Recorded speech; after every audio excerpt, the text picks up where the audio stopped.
Today, I'm doing a philosopher who died 30 years ago this autumn. A thinker who I never ever finished reading. A thinker who I think I first read and understood I would have thought every fourth word nearly 40 years ago when I was an undergraduate. A thinker who I never ever abandon, who keeps on coming back and thinking through me, having other ideas through me, that I never stop understanding. I mean, of course, Gilles Deleuze. I've heard Gilles Deleuze compared very sensibly to an abstract painter. He creates ideas that you kind of grasp, but you can't quite see what they're doing. He's famously difficult, but for difficult, read creative. He forces you to change in order to understand him. The fact I never feel I quite get Deleuze. I can never finish reading his books in the same way that I could finish reading Schopenhauer very quickly.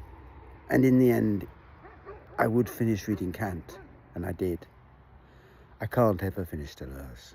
He's one of those thinkers. He's difficult and he's dangerous. Today I want to think about one of his great ideas. There's the sun rising behind me. Oh, and running air as well. One of the best ideas that Deleuze wants to understand is what the world would look like if it was really outside us. What is that world we're gathered inside, that feels at once beyond us, that we are inside, and yet is only revealed as it is inside us? Is it the world of things, those objects we only understand, that can only be understood through the way we mitigate them? Or is it the world of open events? Deleuze is one of the great thinkers. There are others of the event, of a gathering occasion, a thisness, a something happens whose full potential never is comprehended or exhausted. An event, then, that necessarily hooks together many people, has many implications, leads you to other universes. That time your parents missed the bus and met each other. That scream you gave out as a child that saved your life. That aeroplane road you took that took you to another country and allowed you to escape death. Such events then pattern lives. They become the story, the fabric of our lives. They hook us up with other people, other occasions, with a causality that we can't quite fathom, inside which we are. More than that, Deleuze says. Events are never finished, never over. Rather, each event impacts upon the way you understand each other event. That same occasion, that glorious party where your father was so kind, changed the mood music. Open to other events can become dark and sinister. Events then are not something that are done, but rather, Deleuze will say, break and break each other. It is as if each event could live in myriad universes, is a witch ride to different possible yous, as it links to other events, can be understood afresh, connects you to people you do not yet know. And yet through the event, you will know so well. Now, Deleuze famously thinks events are univocal. So there aren't a pecking order. The great events of world history are no more significant than the fact you forgot to brush your teeth. It doesn't work like that. They're all outside. They're a commonplace. And he's very suspicious of understanding the great and gathering events.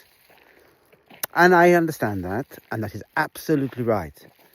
But there is also a sense, for me, the only way you can understand current politics is that we've entered this great era of the dark event.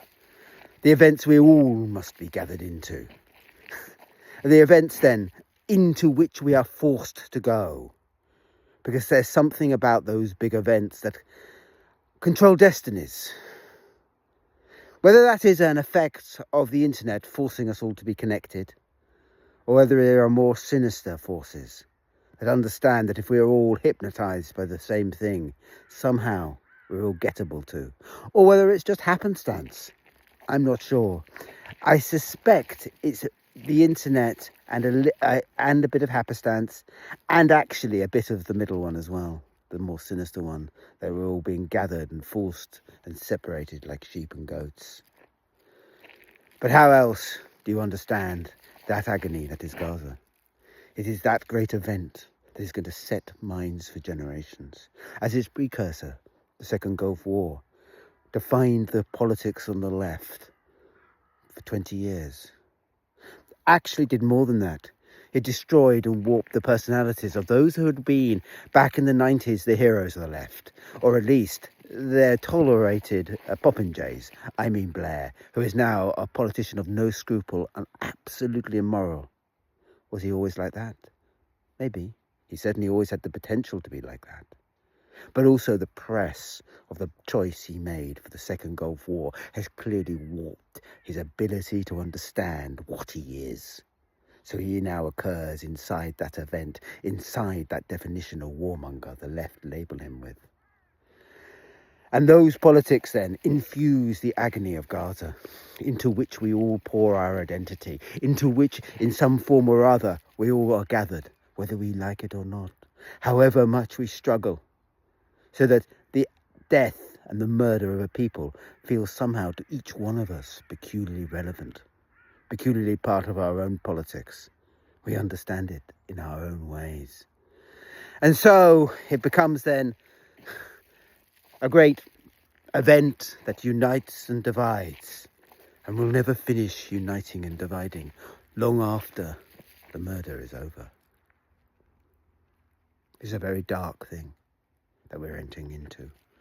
A world where politics becomes all about the macro event, the big enforced gathering. This is the world of global warming.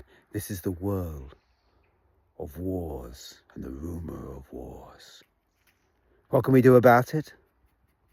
Maybe nothing. But be aware that these gathering events are going to become that net through which we enter possible universes. Any one event, then, does not force you into one set of conclusions. It never will. All you must do is ride the witch ride, and yet try to keep your sanity. Try to understand how you can use that event to open up not into a world of endlessly condemning, saying, you were just a criminal.